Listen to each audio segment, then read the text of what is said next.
The Himalayas, rugged and imposing, they stand head and shoulders above everything around them, portraying a majesty that others can only aspire towards. They may be the youngest mountains in the world, but their ranges are over 2,400 kilometers in length and between 240 and 330 kilometers in breadth at various places. The swift, turbulent rivers that surge down these slopes are powerful in their own right. Like people, they also possess multiple personalities, shades of complexity and purpose. When these rivers rush through rock, they are ruthless in carving a path for themselves. But when they choose to be genteel, they then nurture the land with their bounty. There is a great treasure in the 214 million meters of water that Himalayan rivers carry to the sea, and the staggering 250,000 megawatt hydroelectric potential of this basin. The numerous river systems that flow from the 15,000 glaciers in these mountains are the true progenitors of South Asian civilization. More than 6,000 rivers and rivulets flow from Nepal into northern India. The hill kingdom of Nepal is geographically demarcated and defined by the rivers that traverse it. In the east, the land between the Kanchenjunga and the Gosaikund is the Kosi basin. As the name suggests, it has 7 main rivers. The basin of the Karnali stretches from Dhaulagiri to Nanda Devi in the west and is home to the Karnali, Mahakali, Seti and Rapti. Between these two river systems in central Nepal lies the Gandaki basin. This is the land of rivers such as the Narayani, Trishuli and Kali Gandaki. Water is life, and the life that springs from these enchanting mountain rivers can indeed be beautiful. Once water is taken as a product, or even if it is taken as a commodity, and if people understand its commercial values, people understand its the business values, water can really transform the Nepalese economy, and to a large extent even the northern regions of the Indian economy, into a very, very thriving and a burgeoning economies. River projects would have an additional advantage, that of curbing their destructive potential. In the 1950s, Nepal and India agreed to build a diversion barrage across the Kosi River at Bhimnagar. For centuries, the Kosi had wrought devastation through recurring floods and almost 100 million tons of silt, sand and gravel every year. Thus, a river like Kosi can only be tamed by construction of a high dam. Designed to handle 900,000 cusecs of flood, the Kosi barrage and the related schemes provide irrigation to almost 93,000 hectares of land. The irrigation developed in Nepal with Indian cooperation is of the order of 232,000 hectares. Other Himalayan rivers, however, continue to eat into their banks and wreak havoc. They carry 2.5 billion tons of soil and silt down to the Bay of Bengal every year. The environmental impact of this annual erosion can only be imagined. The estimated potential of hydroelectric power in Nepal is thought to be around 83,000 megawatt. The same water resource can irrigate over 6 million hectares of land in the Indian subcontinent. The Kathmandu Valley is dependent on the Bagmati. She is its lifeline. Yet, further downstream, the Bagmati is known for the misery she brings. Soil erosion in the hills means silt in the river. When the river reaches the plains, this silt settles and the river swells its bed, causing floods. Nepal is a country which has the energy and water resources. The water, of course, flows down into India. But Nepal has the hydroelectric potential because that is where the mountains are. As soon as the rivers leave Nepal, they are in the Indian plain, the Ganga plain, which is totally flat. Therefore, there is no possibility of storage.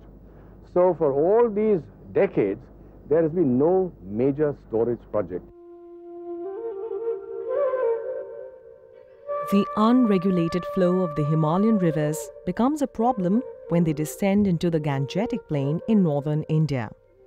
During the monsoon season, the discharge is heavy and floods inevitable. Floods, such as the one in 1988, have been known to wash away more than 1 million homes and affect 45 million Indian people. Crops on millions of hectares of land were destroyed in the fields. Then the floods of July 1993 also caused total loss of over $78 million to Nepal. One can calculate the economic cost of the devastation in terms of damage to crops or infrastructure such as bridges and roads, but crunching numbers on the cost of yearly human suffering proves a sorry exercise. As far as South Asia is concerned, natural resources are very, very critical. Almost all the production system in South Asia are based on natural resources. And it so happens that in case of the Himalayan states like Nepal, Bhutan, and many of the Indian states, water is very, very critical. And for Nepal, the best bet and the foremost natural resources is water. Damming the waters upstream would not only produce electricity there, but would regulate the flow in the plains. Of course, it would also reduce the silting and sedimentation on the river beds. Studies indicate that bed levels are rising by as much as 15 to 30 centimeters every year, making desilting an expensive annual ritual. When we talk about managing water resources, there are several models of water management, And one of the model of water management, when you have a seasonality problem, that the water flow is available in certain months of the year and rest of the months are having problems of water, then you have to retain water. And that's where I think the construction of dams, construction of embankments, construction of different nature of structures becomes essential. A lot of agriculture in South Asia is hostage to rain, and dams would also help in irrigation. A growing body of opinion holds that large canals are expensive and difficult to maintain. Smaller but more geographically spread projects are not only more cost-effective, they can also reach out to the small farmer.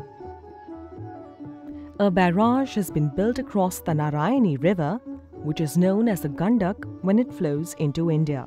The irrigation facilities developed in Nepal with Indian cooperation is of the order of 2.32 lakh hectares, which is about 24% of total irrigation potential developed in Nepal till 1990. The people in this area are poor, but their lifestyle today is very different from the depths of poverty they plumbed before the barrage came up. The look on their faces says it all. The Himalayan rivers are intricately linked with those of northern India. In fact, Nepal's rivers are all part of the huge fan-shaped river system of the Ganga. The Gangetic Plain covers 1/4 of India. The river plays a central role in the lives of those who live along it, all the way from its source, the Gangotri, to the Bay of Bengal. For Hinduism, the Ganga is important because it is deemed sacred from before the first syllables of history or time were recorded, yet its temporal purpose far outweighs its spiritual status. The Gandak River merges with the Ganga at Hajipur near Patna, the capital of the state of Bihar. This area is one of the worst affected by siltation and erosion. Vast tracts of land that were once fertile farmland are today covered with sand brought down by the rivers.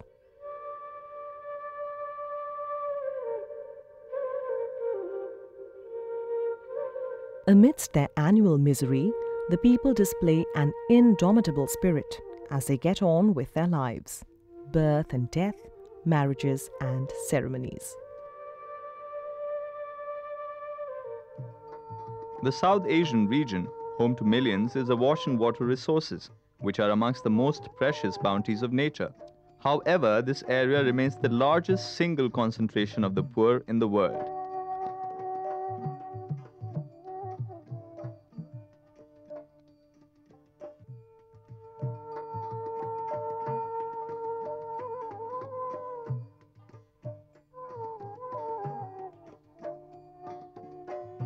Amidst the color and the drudgery that go hand in hand in daily life, those who can draw directly upon the waters for their livelihood.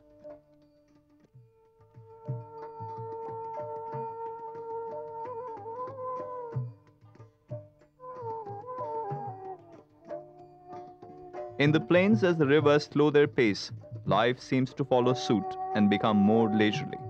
It's amazing how much of the lives of these people are centered around the rivers.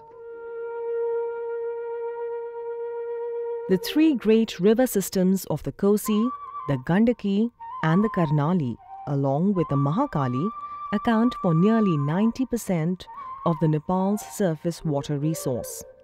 They also offer 114 prospective sites, which are estimated to be able to generate more than 45,000 megawatt of electric power on economically feasible terms. Number of such sites in the Kosi basin is 53, with a potential capacity of 11,000 megawatt per annum. 30 sites identified in Karnali basin have a potential of more than 25,000 megawatt, while Gandaki has 18 identified sites with a combined capacity of 6,600 megawatt. Finally, Mahakali and other 9 southern rivers account for the rest of the exploitable potential.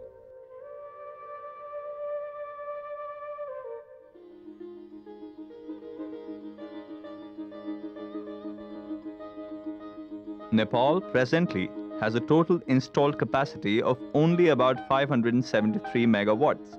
Of this, around 514 megawatt is hydro-based. Nepal's demand for power is, however, increasing and is estimated to reach 2,277 megawatt by 2020.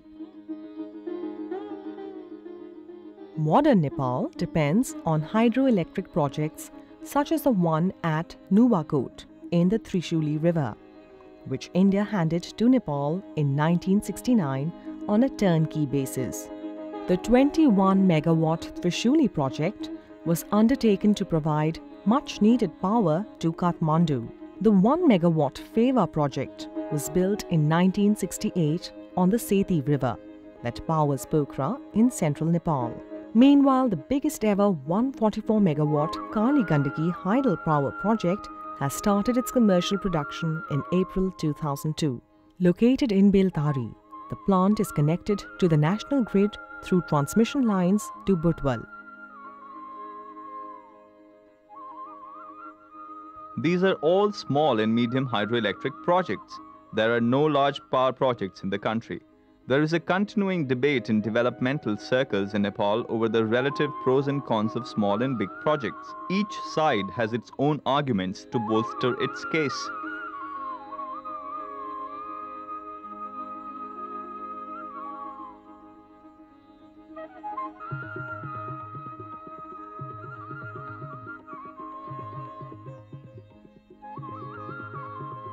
Small projects are environment friendly and easier to erect and maintain.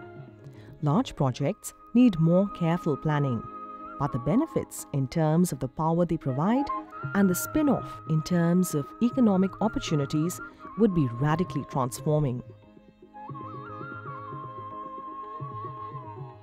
After all, water is to Nepal what oil is to the Gulf countries. Using it to its potential to empower the poor only makes sense.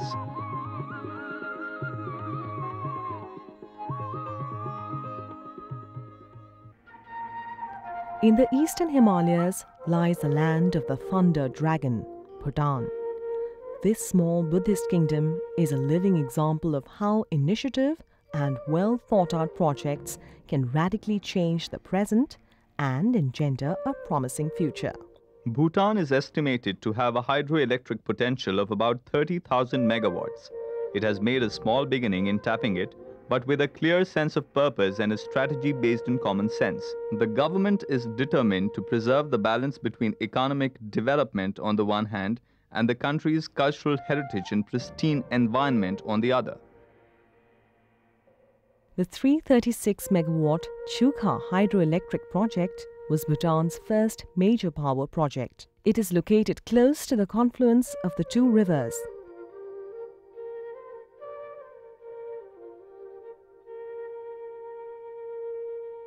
Tichu and Wangchu. Chu means river. 70% of the power generated at Chukha is exported to India.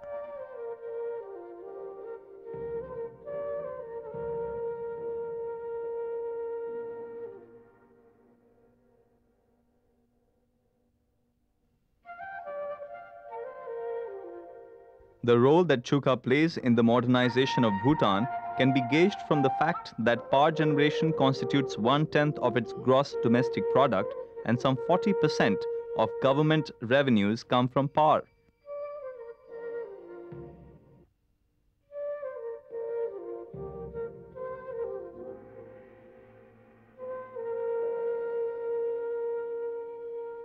If nature's bounty can be tapped with minimal damage to the environment, there is no earthly reason to hold back. A relatively small 60 megawatt Kurichu hydel project of eastern Bhutan is also adding to government revenues by exporting power to India. One single project in Bhutan, which is basically oriented towards cross-border power trading. Most of the power generated by Chukha power project in Bhutan is bought by India. Bhutan earns a hefty sum of almost 145 crore rupees per annum.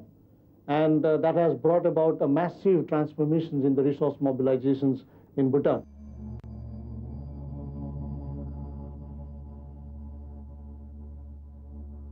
The power of electricity has brought with it a surge of prosperity. Winds of change are quite visible in the tiny Himalayan state. The Chukha hydel project alone has raised the per capita income of the country to $500 plus US. Prosperity has touched all sections of the people. Local girls and boys are flocking to schools.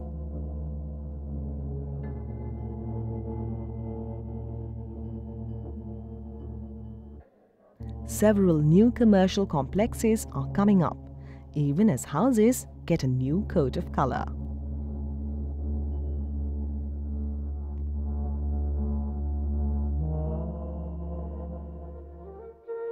Keeping in mind the success of the Chukha and Kurichu projects, Bhutan is now implementing another ambitious project, the 1020 megawatt Tala scheme.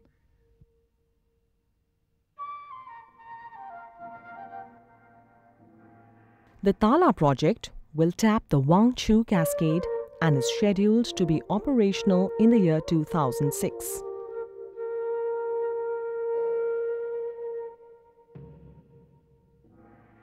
One of the advantages of modern technology is that the work on large projects such as this one scarcely leaves a scar on the face of the mountains.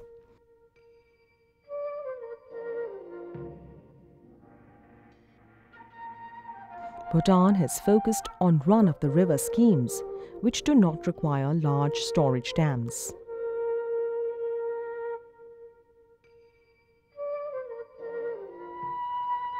With the completion of the Tala scheme, the Bhutanese citizen can look forward to even greater prosperity. Bhutan's per capita income is expected to double to 1,000 plus US when the project is commissioned. But the story of Indo-Bhutan cooperation in this field does not stop here.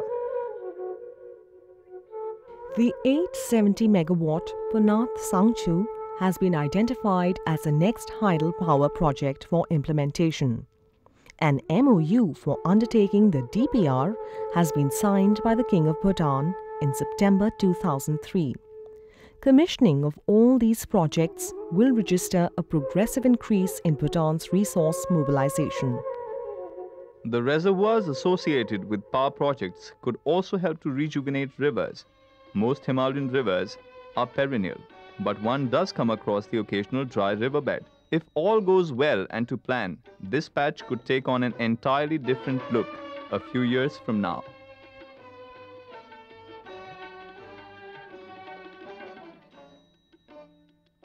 In the neighboring Indian state of Sikkim, a similar story is being enacted against the backdrop of the mountains. Plans are afoot to tame the Tista, once known as the sorrow of North Bengal, because of the floods it caused. The blue waters of this river will be harnessed by not one, but 3 hydel projects. Some 1,000 kilometers in the west of Tista stands this suspension bridge, locally known as Jhula. It gives its name to the town of Jhulaghat. Jhulaghat straddles the Mahakali River, which demarcates the western portion of the Indo-Nepalese border.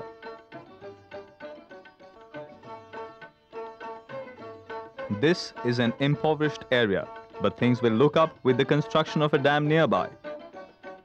Build the dam itself, one will be ending the inaccessibility of that region by constructing roads, townships, providing water, telephone lines, electricity, and so on.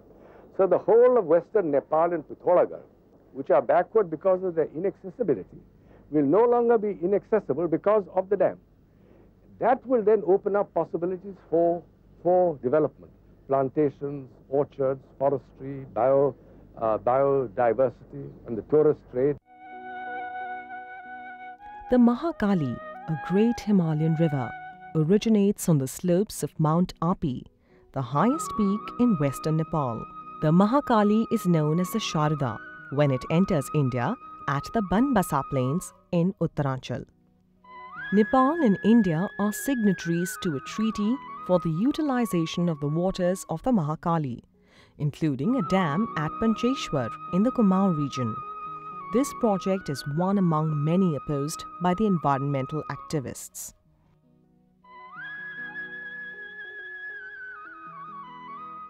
Big dam projects, if they are technically sound, if they are environmentally sound, I think they should go ahead. It's not that all the big dam projects are bad, all the big dam projects are detrimental to the human society. And I think if the big dam projects are technically sound, I think they should go ahead. And there is, of course, thinking that in a country like Nepal, big dam projects would be very harmful. But if you really look into the cost and benefit of it, if you look into the opportunity cost involved in generating electricity and the environmental aspects of it, I think they have to balance it off in such a manner that I sometimes feel that the economic benefits would be much higher than the environmental costs. Now I think increasingly all these projects should be devised, should be conceptualized, and should be built purely on a commercial basis. Right? The moment you call it commercial project means then you have the independent power producers coming in and working in both these countries. Now the solution here is it should be a project which is to be run on a very professional and commercial basis. Once completed, the dam will produce several thousands of megawatts of electricity. As the largest hydel station in the Indo-Nepal region, it would become a powerhouse of prosperity. The Sharada barrage is an eminent example of the prosperity that flows along with water, and which can be tapped into when the water is harnessed. It also exemplifies the long history of Nepal and India in working together. The Sharada barrage was conceived in the early part of the 20th century. The treaty that envisaged its construction was signed as long ago as 1920. This is primarily an irrigation project, and many decades later, it still fulfills the agricultural demands of a sizable population. Like its other Himalayan sisters, the Bhagirathi or Ganga is also a source of raw power. All that remains is for this power to be productively channeled. We have to take care of the disaster-prone, the vulnerability of the region in terms of earthquake and other, seismic sort of problem, and also the annual cycle of landslides and the consequences of sedimentation and all that. So you see, there are certain very difficult certain difficulties in harnessing these potentials. But I think in terms of technology or in terms of, as I said, I believe that there is enough experience in the region, and also we should not shy away from taking help from our good friends from outside the region, and see that what is manageable, what through regional cooperation, what can be managed. We should try to do that first. Objection has been raised to dams in the Himalayas on the Indian side also, and the Tehri Dam is a classic case where people say it's very unsafe because the Himalayas are tectonically very dynamic and the dam might break under a great earthquake. Now these can be taken care of by the design, and the argument on Tehri has gone back and forth, but the expert opinion after many rounds of inquiry has certified that dam to be safe. The prestigious Tehri Dam site is mere 150 kilometers due west of Pancheshwar. There is clear progress on this 260 meters high dam and the two underground powerhouses on the left bank of the Bhagirathi. One of the controversies associated with Tehri was that of the displacement of the local population. Yes, there is a cost associated with development, but it cannot be forgotten that poverty is a far more cruel displacer of populations. The entire Himalayan region is witness to this fact. The choice, move a few kilometers and live in prosperity, or be rooted to the accursed abyss that is poverty, appears to be obvious. The eminent Nepalese poet Modnath Parashrit has written, "Give us the depths of the ocean, and we will give you the heights of the Himalayas in return." One way of fulfilling his dream of unity would be for the countries of the region to harness the waters of the Himalayas. Maybe when this goal is achieved, the Ganga, representing all our dreams of prosperity, will flow quietly into each day of an endless common future.